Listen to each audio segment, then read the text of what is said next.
Assalamualaikum warahmatullahi wabarakatuh. Kembali lagi bersama Pasal di sini, Pak Saiful, dalam pelajaran sejarah. Selalu mempelajari sejarah dan belajar dari sejarah. Baik adik-adik sekalian, apa kabar hari ini kalian? Tentunya semua dalam keadaan sehat walafiat. Amin.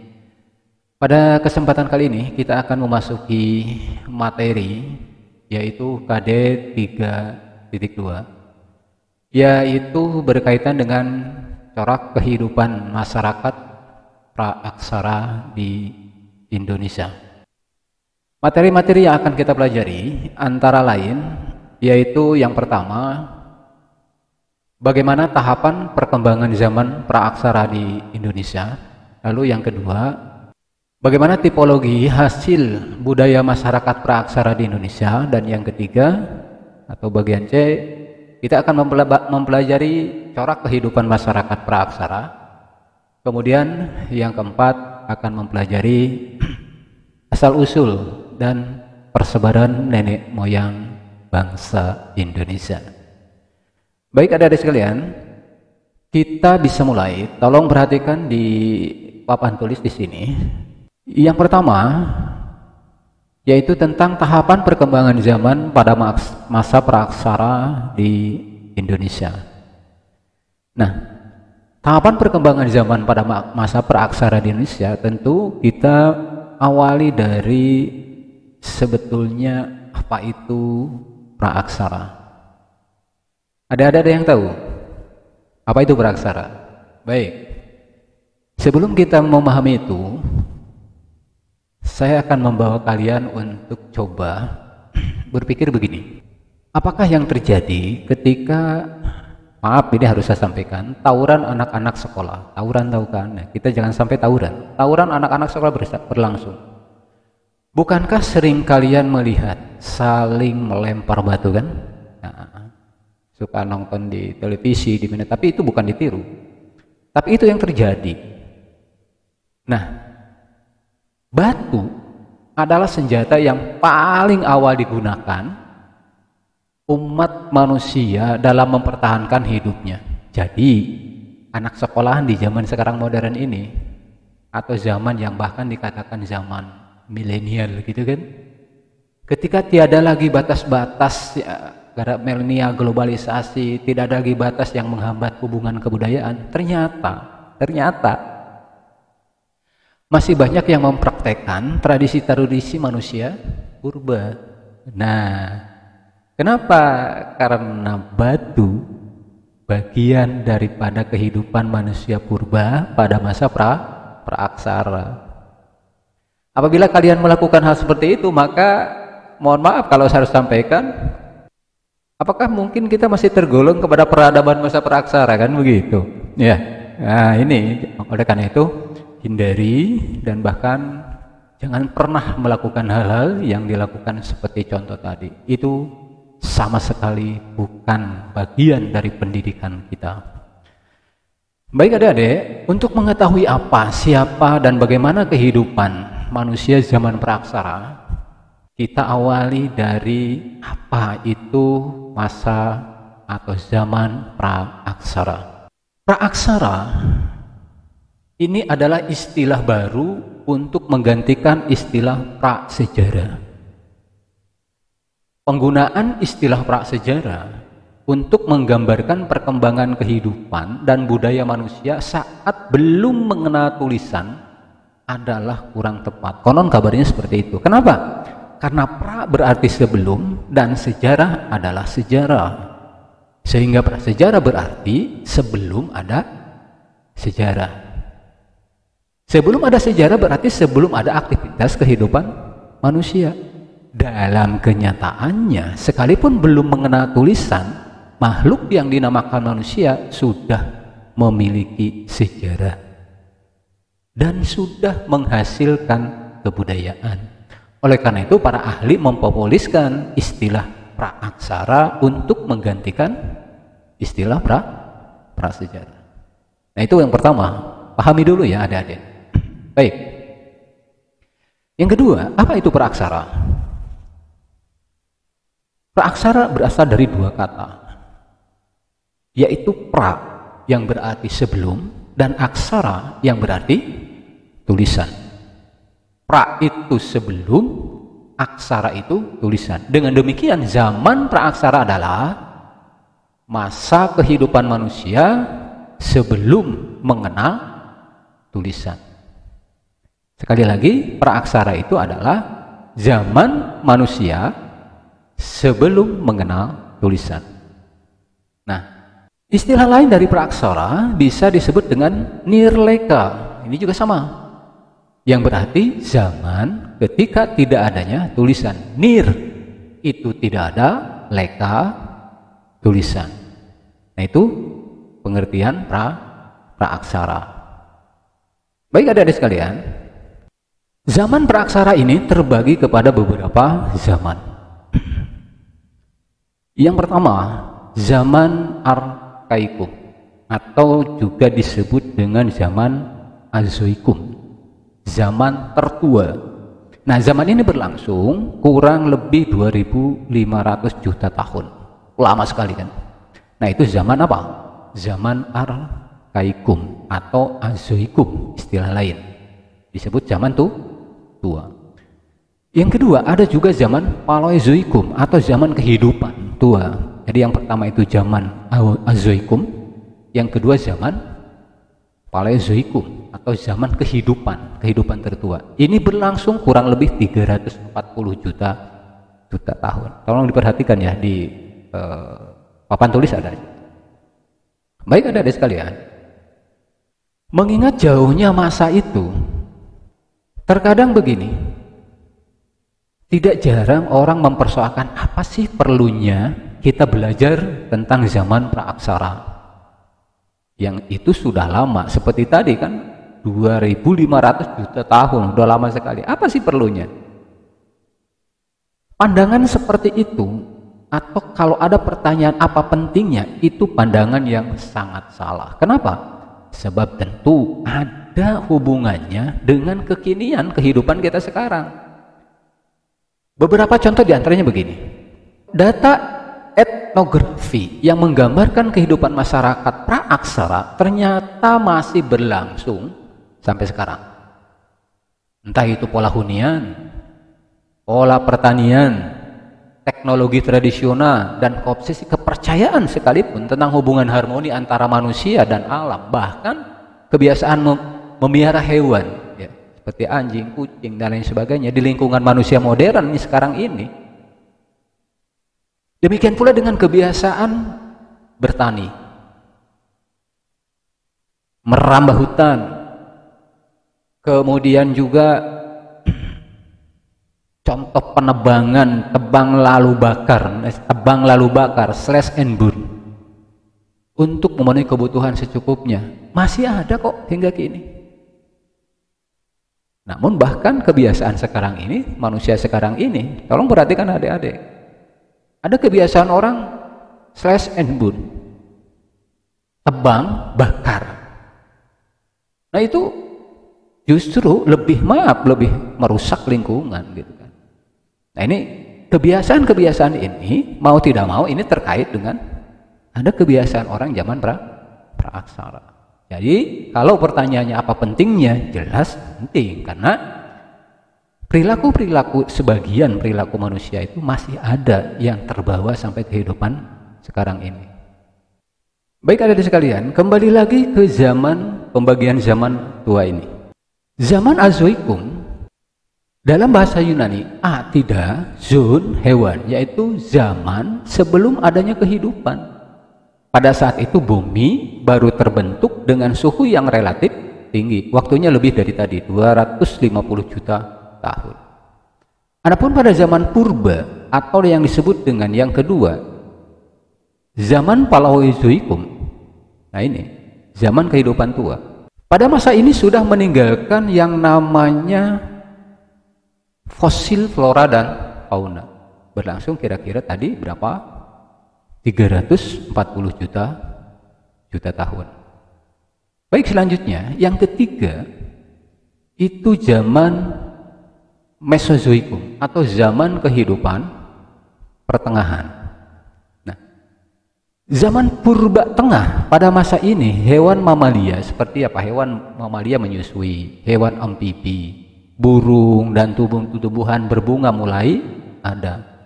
Lamanya ini kira-kira sekitar 140 juta tahun. Zaman ini bisa juga disebut zaman kedua atau zaman sekunder. Oke, adik-adik. Yang keempat, kita masuk kepada zaman Neozoikum atau Koinozoikum, zaman kehidupan baru. Zaman ini atau bisa disebut dengan zaman purba baru yang dimulai sejak 60 juta tahun yang lalu. Zaman ini dapat dibagi lagi menjadi dua, yaitu apa? Zaman tersier dan zaman kuarter. Sekali lagi ini dibagi dua, yaitu zaman tersier, zaman kuarter. Nah, zaman tersier ini dibagi menjadi beberapa masa, yaitu Paleosen, kemudian Eosen, kemudian Oligosen, kemudian Miosen dan Pliocene. Nah, sedangkan zaman kuarter atau zaman keempat dimulai sejak 600.000 tahun yang lalu. Sekali lagi, zaman Neozoikum atau zaman Koinozoikum, zaman kehidupan baru, itu terbagi dua, yaitu zaman tersier dan zaman kuarter. Baik adik-adik sekalian, kita masuk ke fase Pleistocene atau Diluvium. Nah, ini berlangsung sekitar 600 juta tahun yang lalu. Keadaan alam masih liar dan labil karena apa? Silih bergantinya dua zaman, yaitu zaman glasial dan zaman interglasial. Nah, di sini zaman glasial disebut zaman meluasnya ketika lapisan es di kutub utara sehingga Eropa dan Amerika bagian utara tertutup oleh es. Itu zaman glasial. Sedangkan zaman interglasial adalah zaman di antara dua zaman es tadi. Temperatur naik sehingga lapisan es di kutub utara apa? Mencair. Akibatnya permukaan air laut naik dan terjadi banjir besar di berbagai tempat. Nah, itu interglasial. Oleh karena itu tadi di awal disampaikan bahwa nah ini zaman Pleistocene inilah zaman ketika bumi ini, keadaan alam ini masih apa? Masih labil. Karena pergantian dua fase tersebut, yaitu glasial dan interglasial. Di zaman Pleistocene ini yang bisa bertahan siapa? Nah kan gitu pertanyaannya. Yang bisa bertahan itu hanya hewan yang berburu tebal yang dapat bertahan hidup. Ya kenapa? Ya bisa bayangkan lah, dia bisa bayangkan ketika sebuah daerah tertutup dengan es, itu kan dingin banget. Nah kita bayangkannya ke sana lagi kira-kira. Mudahnya seperti itu. Sehingga pada zaman ini pada zaman Pleistocene ini yang bisa bertahan hidup hanya apa? Hanya hewan yang berbulu tebal. Selanjutnya Dede bisa diperhatikan, kita melihat di masa Kolose. Nah, di masa ini pada awal Kolose ini sebagian besar es kutub atau es di kutub itu sudah mulai lenyap. Sehingga permukaan air laut itu naik lagi ya. Manusia purba mulai tidak ada dan muncullah yang namanya manusia cerdas atau yang dinamakan dengan Homo sapiens. Nah itu tentang secara singkat tahapan perkembangan zaman pada masa praaksara. Baik adik-adik sekalian, untuk selanjutnya kita akan mengenal atau masuk ke materi yang bagian B, yaitu apa? Tipologi hasil budaya masyarakat praaksara di Indonesia. Nah, yang pertama itu dikenal dengan zaman batu. Nah, zaman batu ini pun terbagi kepada beberapa. Yang pertama zaman batu tua. Pada zaman ini atau disebut zaman batu tua ini cukup lama, berlangsung selama kala Pleistosen, yaitu zaman ini sekitar 600.000 tahun. Adapun adik-adik, pada zaman ini atau zaman batu tua ini itu dihasilkan beberapa kebudayaan batu tua, terutama di Indonesia, yaitu kebudayaan yang dikenal dengan Pacitan dan kebudayaan Ngandung. Yang terkenal dari kebudayaan Pacitan, istilahnya kebudayaan Pacitan, yaitu alat-alat batu dari Pacitan ini berupa apa? Berupa istilahnya kapak genggam. Itu apa itu kapak genggam? Yaitu kapak tak bertangkai. Nah, seperti contoh di samping ini, kapak tak bertangkai yang digunakan secara digenggam. Nah, ini seperti ini contohnya. Ada juga kapak berimbas, ada juga kapak pecetak, pahat genggam, dan paling banyak berupa alat-alat kecil yang disebut dengan serpih atau flag. Nah, intinya bahwa pada kebudayaan Pacitan ini telah ditemukan, artinya ditemukan peninggalan-peninggalan berupa apa? Berupa kapak genggam. Kapak tentu ini dari batu, ya, kapak genggam dari batu. Nah, itu untuk kebudayaan Pacitan. Lalu ada sekalian, adapun kebudayaan Ngandung, yaitu alat-alat zaman batu tua dari Ngandung, nah, dekat apa itu? Ngawi, Jawa Timur, berupa kapak-kapak genggam dari batu dan alat-alat kecil seperti tadi ada flag. Nah, ini contohnya bisa dilihat di papan tulis, ya, bisa dilihat di papan tulis. Di sini ada contoh flag atau disebut dengan serpihan kecil. Nah, selanjutnya adik, kita masuk ke zaman batu Madia. Kalau tadi kan zaman batu tua, ya, atau Mesolitikum. Nah, zaman batu Madia ini berlangsung pada kala Holosen. Kalau tadi kan Pleistosen, ya. Pada Holosen, perkembangannya kebudayaan zaman ini berlangsung sangat cepat tentunya daripada zaman batu tua tadi yang pertama. Hal ini disebabkan karena penduduk zaman ini adalah manusia yang sudah mulai apa? Istilahnya mulai cerdas atau disebut dengan Homo sapien. Nah, ini pada zaman batu Madia atau Mesolitikum. Nah, ini contohnya, ini ilustrasi yang di bawah ini gambar apa? Peninggalan-peninggalan dari zaman batu Madia. Ya. Baik, adik-adik sekalian.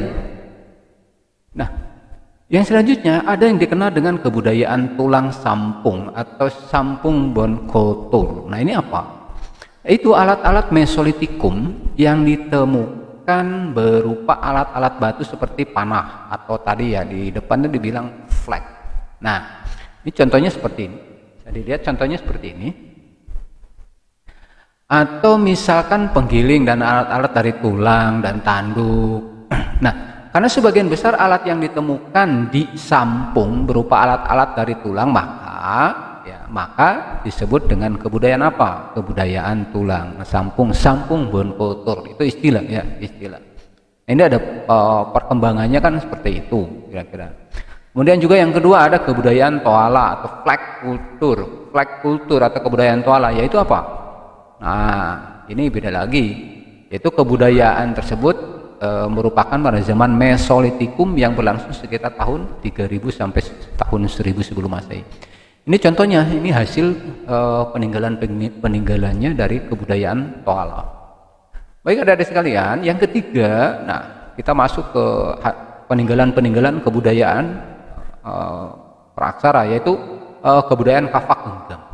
Nah, atau disebut dengan Vibo culture yang ada di mana? Di Sumatera. Ini contoh saja. Seperti ini, ya.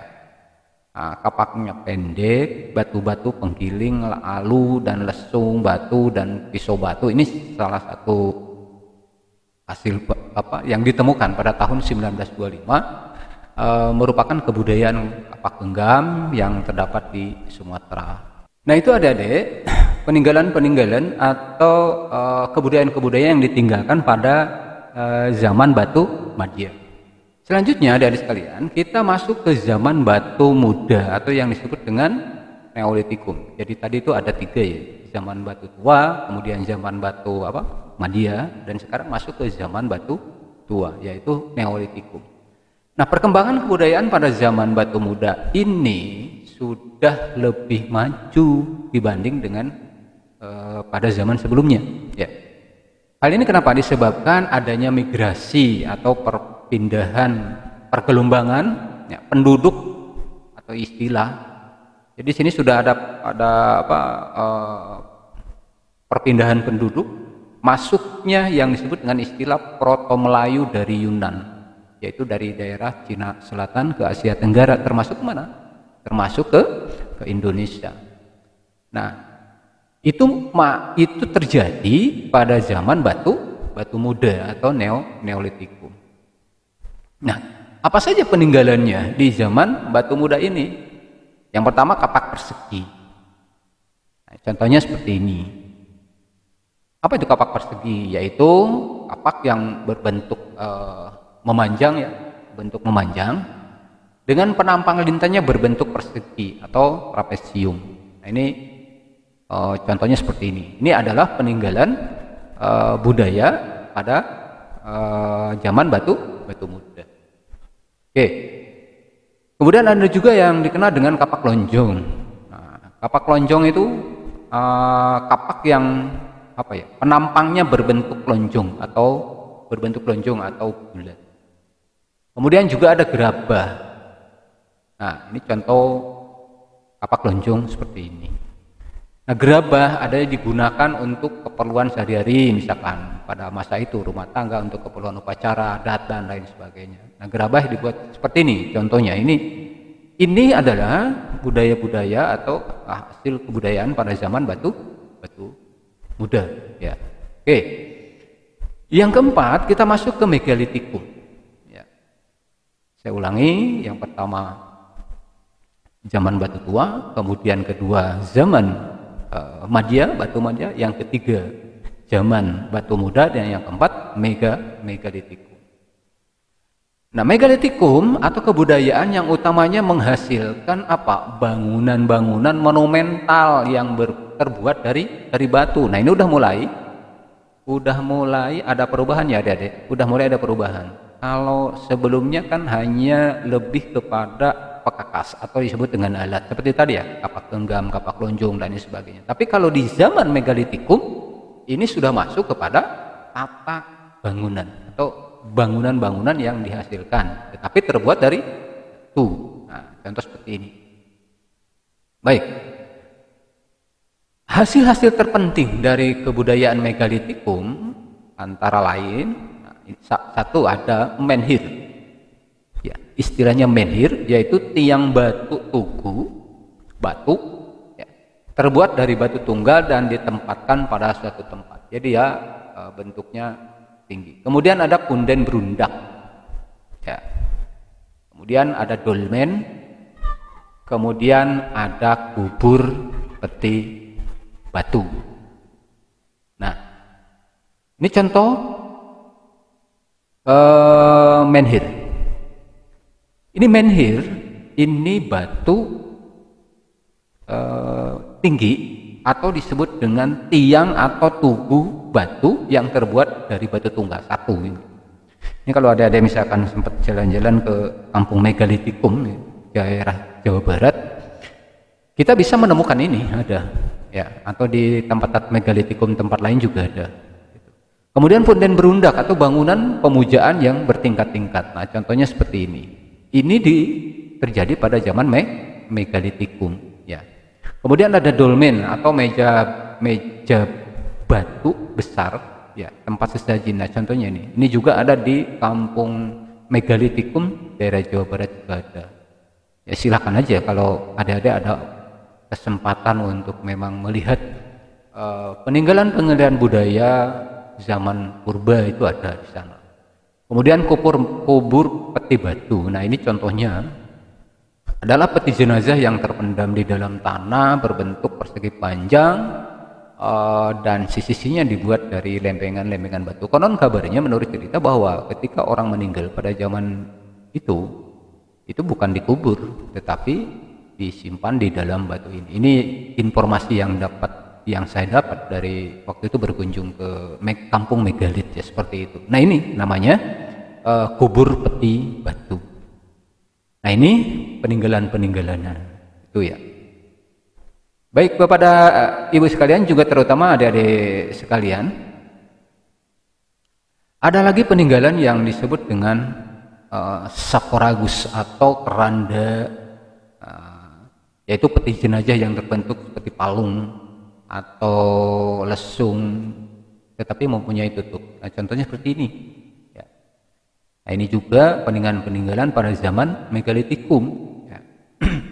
Dan juga ada waruga, yaitu peti jenazah kecil yang berbentuk kubus yang ditutup dengan batu lagi, hampir mirip sih dengan peti kubur batu tadi ya, tapi ini lebih kecil. Nah, seperti ini. Kemudian ada arca menggambarkan manusia dan binatang seperti gajah, harimau, babi, rusa dan sebagainya. Nah, ini contoh seperti ini ya, bisa ada lihat ya di sana. Ini contoh. Nah, ini peninggalan-peninggalan pada zaman apa? Zaman megalitikum. Kira-kira seperti itu. Nah, selanjutnya adik-adik, mudah-mudahan sampai di sini bisa dipahami ya. Baik, bangunan megalitikum tersebut seringkali ditemukan bersama dengan alat-alat dari zaman Neolitikum. Nah, contohnya seperti ini, megalitik tua, ada istilah ya, megalitik tua yang menghasilkan menhir, punden berundak dan arca-arca statis. Nah, ini kemudian ada juga megalitik muda yang menghasilkan kubur peti batu tadi ya, peti dolmen, waruga, sakoragus, dan arca-arca. Ini ditemukan juga pada alat-alat dari zaman Neolitikum. Nah, ini yang kedua adik-adik, itu yang pertama zaman batu tadi. Yang kedua kita masuk ke zaman logam. Nah, ini udah masuk ke itu, perkembangannya kan seperti itu. Zaman logam ini penduduk Nusantara telah mampu mengolah dan melebur logam. Walaupun pada zaman ini alat-alat dari logam itu masih terbuat dan dipakai manusia, alat-alat atau masih tetap ada yang digunakan. Hasil-hasil kebudayaan dari zaman logam berupa apa? Kapak corong, kemudian nekara, istilahnya nekara ya, bejana perunggu. Nah, ini kapak corong nih seperti ini. Arca, benda-benda, tetapi ini semua terbuat dari apa? Dari logam, bukan dari batu. Nah, karena ini sudah masuk ke zaman logam. Nah, ini contoh kapak corong. Atasnya berbentuk corong yang berguna untuk memasukkan tangkai kayu. Contohnya seperti ini. Ya. Nah, itu zaman logam. Kemudian ada nekara. Nah, yaitu apa? Genderang besar yang terbuat dari perunggu. Bejana perunggu berbentuk bulat panjang. Kemudian ada juga arca perunggu, banyak sekali ya adik-adik. Kemudian benda-benda perunggu lainnya dan benda-benda besi. Ya, ada juga gerabah gitu kan, gerabah. Nah, ini semua adik-adik, ini peninggalan kebudayaan ini terjadi pada masa atau zaman logam. Nah, ini zaman apa tadi? Zaman logam. Kenapa? Karena peninggalannya sudah terbuat dari logam. Bukan lagi dari apa? Bukan lagi dari kita bagian D. Sekarang masuk ke bagian C. Kita lanjut. Yaitu corak kehidupan masyarakat praksara. Ya. Nah, corak kehidupan masyarakat praksara ini dibagi beberapa fase atau beberapa tahapan. Yang pertama, masa berburu dan mengumpulkan makanan. Nah, ini berlangsung sekitar 600.000 tahun. Pada masa ini perkembangan kebudayaan sangat lambat. Hal ini disebabkan kenapa? Karena masa ini keadaan alam masih liar dan labil, tadi di awal ya disampaikan. Ya, manusia penduduknya masih termasuk pada manusia apa? Manusia purba. Kehidupan mereka masih sangat tergantung pada alam. Ya, masih tergantung pada alam. Ini disebut masa berburu dan mengumpulkan makanan. Jadi kehidupannya, orientasinya ya sudah berburu, mencari makanan, berburu dan ini lama sekali, jalannya lama sekali ya, masa ini gitu kan. Nah, kemudian upaya-upaya yang dilakukan oleh manusia purba dalam mempertahankan dan mengembangkan kehidupannya ada yang pertama, menciptakan berbagai alat dari batu dan tulang. Tadi contoh di depan. Kemudian ada juga hidup, ini ciri hidup berkelompok antara 10 sampai 15 orang. Kemudian hidup selalu berpindah-pindah. Ini ciri. Satu hal yang sangat membantu manusia purba adalah apa? Penemuan api. Nah, itu sangat luar biasa ya. Nah, itu masa berburu dan mengumpulkan makanan. Kedua, masuk kepada masa berburu dan mengumpulkan makanan tingkat lanjut. Ini ada dua. Kalau yang pertama tadi masa berburu dan mengumpulkan makanan. Kalau ini masa berburu dan mengumpulkan makanan tapi tindak lanjut. Apa bedanya? Nah, pada masa ini corak hidup masa sebelumnya masih berpengaruh. Mereka mulai lebih lama mendiami suatu tempat. Semi sedenter. Kalau satu di masa berburu dan mengumpulkan makanan tadi itu kan selalu berpindah-pindah. Kalau masuk ke masa ini, ke fase ini, mereka sudah mulai lama hidup di suatu tempat atau disebut dengan semi sedenter. Nah, ini bercocok tanam mulai dikerjakan dengan amat sederhana sekalipun misalkan ya, yang dilakukan secara berpindah-pindah. Kalau istilah sekarang itu apa ya? Huma itu berhuma. Nah, ini kan masih ada di daerah-daerah yang seperti ini gitu, masih seperti sekarang. Nah, kehidupan semi menetap ini udah mulai memberikan banyak waktu luang bagi manusia. Pada masa itu waktu luang untuk mereka gunakan membuat apa? Tadi alat-alat dari batu dan tulang, serta membuat lukisan-lukisan pada dinding-dinding gua. Ini contoh di samping ini ya. Contoh di samping ini ada deh. Nah, ini salah satu contoh. Ini yang ilustrasi bawahnya seperti itu. Nah, dari lukisan-lukisan pada dinding gua ini, nah contohnya seperti ini. Diperkirakan bahwa sistem kepercayaan mulai dikenal oleh masyarakat praaksara pada masa itu, ya, udah mulai dikenal. Artinya pada fase kedua, yaitu masa berburu dan mengumpulkan makanan tingkat lanjut, itu sudah ditemukan lukisan-lukisan yang ada di gua-gua. Ini artinya apa? Artinya pada masa itu manusia atau masyarakat purba pada masa itu sudah mulai mengenal kepercayaan. Nah, itu pada masa apa? Pada masa berburu dan mengumpulkan makanan tingkat lanjut. Baik, sekarang masuk fase yang ketiga, yaitu apa? Masa bercocok tanam. Nah, ini sudah mulai berubah.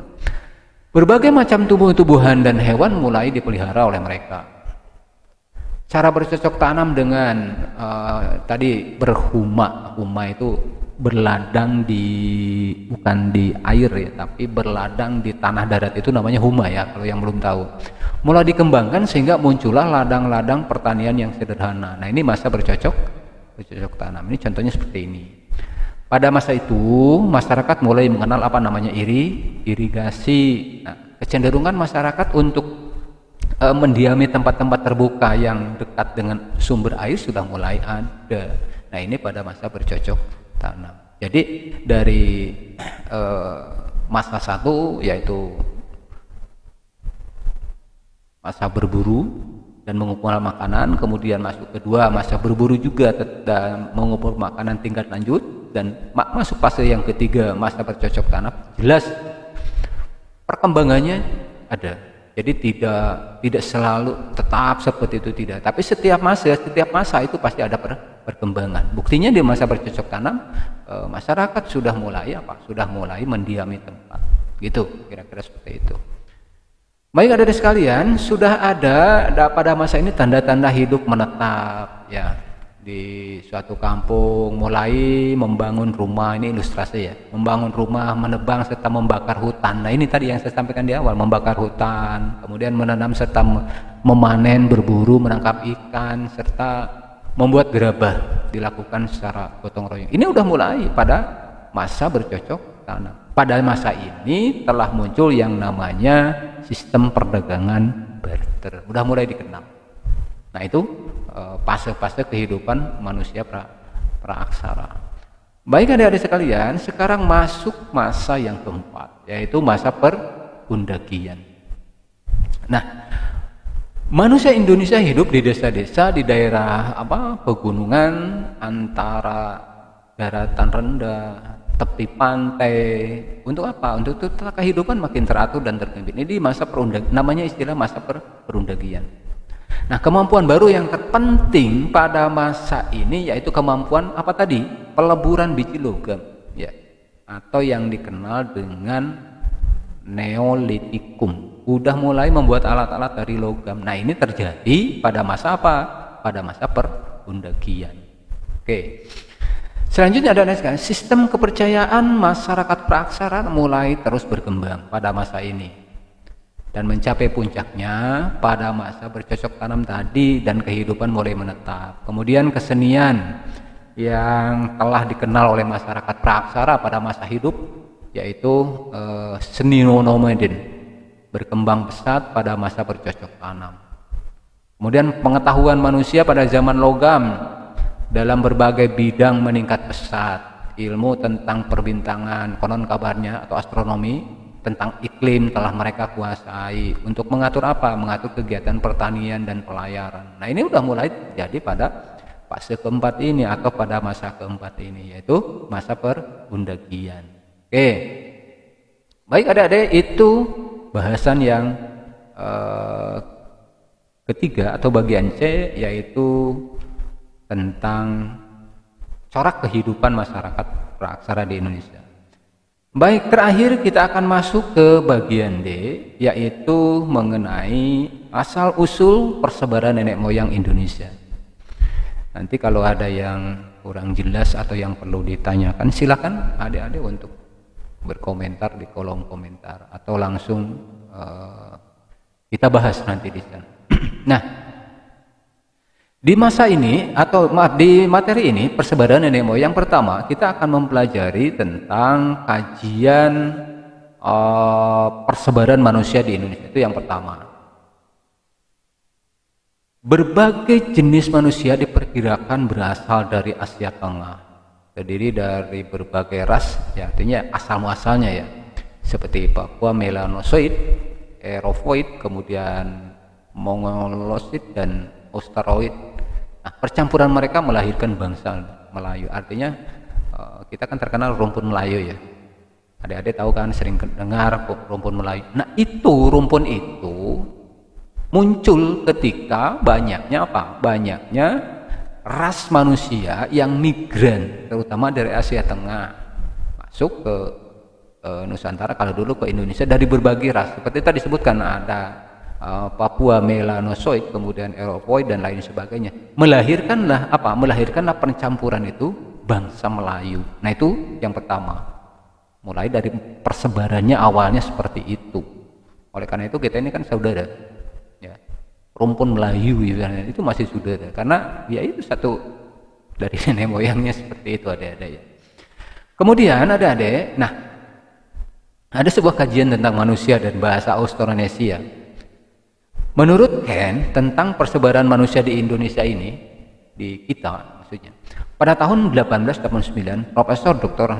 Ken melakukan penelitian tentang siapa? Tentang penyebaran manusia yang didasarkan pada bahasa yang serumpun, yaitu apa? Bahasa Austronesia atau Melayu Polinesia istilahnya. Nah, ini hasil temuannya pada masa itu. Kemudian juga ada kajian Golden tentang persebaran penduduk kebudayaan kapak persegi tadi ya di awal. Nah, penyelidikan akan berdasarkan atas perbandingan bahasa. Ternyata sesuai dengan penyelidikan Van Golden, berdasarkan peninggalan-peninggalan seperti apa, artefak dari zaman Neolitikum. Menurut Van Golden, persebaran kebudayaan kapak persegi berasal dari mana? Dari daerah Yunan, yaitu Cina Selatan. Nah, dari daerah hulu sungai-sungai besar di Asia Tenggara seperti apa? Brahmanaputra, Irawadi, Salween, Yantes, Kiang, Sungai Mekong dan Sungai Menam. Ini asal muasalnya itu ditemukan seperti artefak-artefak seperti di zaman Neolitikum. Kemudian pendukung kebudayaan kapak persegi, ya itu pada masanya Austronesia itu. Oke, kira-kira itu yang saya sajikan adalah kajian sebuah ilmuwan yang memang mengkaji asal muasal bangsa Melayu ini dari mana, termasuk hasil kebudayaan-kebudayaannya seperti itu. Kemudian yang ketiga juga ada kajian Hornell tentang persebaran manusia dengan perahu bercadik. Kan kenal ya perahu bercadik gitu kan. Nah, Hornell yang mengadakan penyelidikan terhadap jenis-jenis perahu di Indonesia dan negara-negara di sekitarnya menyimpulkan bahwa perahu bercadik adalah perahu khas bangsa Indonesia. Ini ilustrasinya contoh bercadik seperti ini. Ya. Nah itu menurut kajian dari Hornell tentang persebaran manusia dengan perahu bercadik. Dia terkenal perahu bercadik itu menurut beliau adalah murni perahu khas bangsa Indonesia. Yang kedua, adik-adik, masuk ke migrasi manusia ke Kepulauan Nusantara. Seperti apa? Penduduk asli Indonesia adalah kaum apa? Negroid atau Australoid yang berkulit hitam. Manusia Indonesia membawa kebudayaan Paleolitikum. Mereka masih hidup secara nomaden atau berpindah dengan mata pencarian berburu binatang dan meramu. Kemudian sebelum didatangi bangsa-bangsa pengembara dari luar tadi, tanah Nusantara belum menjadi milik siapapun.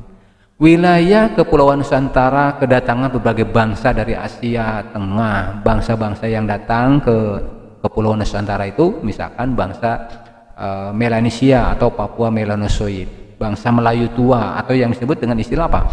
Melayu Proto-Melayu, dan bangsa Melayu muda atau Detro Melayu. Nah, ini yang mulai masuk migran atau manusia masuk ke Kepulauan Nusantara itu yang berasal dari daerah-daerah tadi, itu kan. Yang lebih dikenal lagi yaitu tadi ada Melayu tua dan Melayu muda. Melayu tua itu dari Proto Melayu, sedangkan Melayu muda itu dari Detro Melayu. Nah, ini seperti ini. Kemudian ada sekalian, bangsa Melanesia atau Papua Melanosoid. Siapa itu bangsa Papua Melanosoid? Tergolong dalam ras Negroid. Bangsa ini juga memiliki ciri-ciri antara lain berbadan kekar, kulit kehitam-hitaman, berambut keriting, gitu, dan hidung mancung. Nah, ini contohnya seperti ini. Setelah tiba di Nusantara, bangsa Melanosoid menetap walaupun semi-nomaden. Gitu. Kemudian adik-adik, kehidupan bangsa ini berkebudayaan apa? Mesolitikum yang sudah mulai hidup menetap dan berkelompok, sudah mengenal api, meramu dan berburu binatang. Nah, wilayah aliran sungai menjadi pilihan itu pada zaman itu. Kemudian yang B yaitu bangsa Melayu. Nah, tadi di depan ada bangsa Melayu tua yaitu Proto Melayu, yaitu gelombang migrasi pertama bangsa Melayu sekitar tahun 2000 sebelum Masehi. Kemudian faktor-faktor penyebab bangsa Melayu tua meninggalkan alasan yaitu kenapa? Karena adanya desakan dari suku-suku liar yang datangnya dari Asia Tengah. Yang kedua adanya peperangan antar suku, kemudian adanya bencana dan berupa banjir. Ini salah satu akibat kenapa bangsa Melayu tua itu tidak bertahan lama. Keturunan bangsa Proto Melayu sekarang antara lain, orang-orang Sakai, Bisiak sekarang, suku Nias itu keturunan Proto Melayu atau Polonias. Kemudian suku Kubu atau suku Anak Dalem. Kenal ya, sering dengar ya suku Anak Dalem di Jambi dan Sumatera Selatan. Orang yang di pedalaman Malaya, suku Dayak di Kalimantan dan suku Toraja di mana di Sulawesi. Ini adalah keturunan Melayu tua atau disebut dengan Proto Melayu. Nah, yang kedua ada lagi yang disebut dengan bangsa Melayu muda atau Deutro Melayu. Nah, gelombang migrasi kedua itu terjadi ke Nusantara pada tahun 500 sebelum Masehi. Nah, ini kedatangan bangsa Melayu muda ini mengakibatkan apa? Mengakibatkan bangsa Melayu tua yang hidup di sekitar aliran sungai dan pantai akhirnya terdesak kemana? Ke pedalaman. Kenapa? Karena kebudayaannya kalah maju dari bangsa Melayu muda.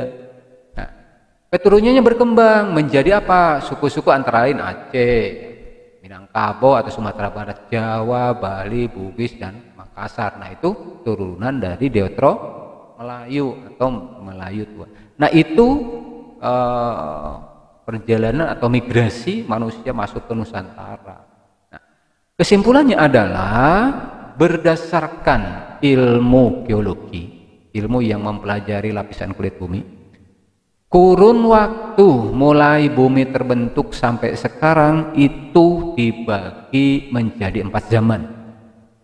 Ya, sekali lagi adik-adik, kesimpulan dari pertemuan hari ini yang pertama, bahwa bumi ini terbentuk melalui atau terbentuk kepada 4 zaman. Yang pertama, zaman arkaikum atau azoikum atau zaman tertua. Kemudian zaman paleozoikum atau zaman kehidupan tua. Kemudian yang C, zaman mesozoikum atau zaman kehidupan tua. Dan yang keempat, neozoikum atau kainozoikum, zaman kehidupan baru. Nah, itu kesimpulan pertama tentang pembagian zaman. Kemudian yang kedua, pada kala Pleistosen ya, sudah muncul kehidupan manusia purba di Indonesia. Baik, sekali lagi, pada kala Pleistosen sudah muncul kehidupan manusia purba di Indonesia. Yang ketiga, berdasarkan tipologi hasil-hasil kebudayaan yang ditinggalkan di masyarakat Kepulauan Nusantara, pada zaman praaksara tadi, para ahli membaginya atas 2 zaman, yaitu apa? Zaman batu dan zaman logam. Oke, nah itu kesimpulan yang ketiga. Kemudian yang keempat, zaman batu terbagi kepada zaman batu tua, zaman batu madya, zaman batu muda, dan zaman batu besar. Jadi semua dari zaman ini memiliki peninggalan kebudayaan-kebudayaan tersendiri dan berbeda-beda. Yang kelima, perkembangan kehidupan manusia pada masa praaksara terdiri dari beberapa tahap, yang itu antara lain. Nah, ini untuk perkembangan kehidupannya. Yang pertama, masa berburu dan mengumpulkan makanan. Yang kedua, masa berburu dan mengumpulkan makanan tingkat lanjut. Tadi kan sudah ya. Kemudian ada masa bercocok tanam, dan keempat, masa bercocok tanam tingkat lanjut. Ini mudah diingat lah ya, mudah diingat oleh adik-adik. Itu kesimpulan yang kelima. Kemudian yang keenam, wilayah Nusantara pada masa praaksara. Sekali lagi, wilayah Nusantara pada masa praaksara kedatangan berbagai bangsa dari Asia Tengah, yaitu yang pertama, Papua Melanosuit, bangsa Papua Melanosuit. Kemudian bangsa Proto Melayu.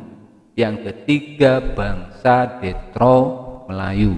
Nah, ini asal muasal wilayah Nusantara atau penduduk di Nusantara ini berasal dari migrasi percampuran dari ketiga bangsa tadi. Kemudian yang ketujuh, adik-adik, keturunan Papua Melanosoid saat ini mendiami pulau-pulau seperti apa? Papua dan pulau-pulau Melanesia. Kemudian Proto Melayu. Nah, ini antara lain suku-suku Sakai dan Siak, suku Nias dan di Pulau Nias, suku Kubu dan suku Anak Dalam di Jambi dan Sumatera Selatan, atau suku Dayak di Kalimantan, serta suku Toraja di Sulawesi. Nah, itu adalah keturunan dari Proto Melayu. Kemudian ada juga Detro Melayu atau Melayu Muda.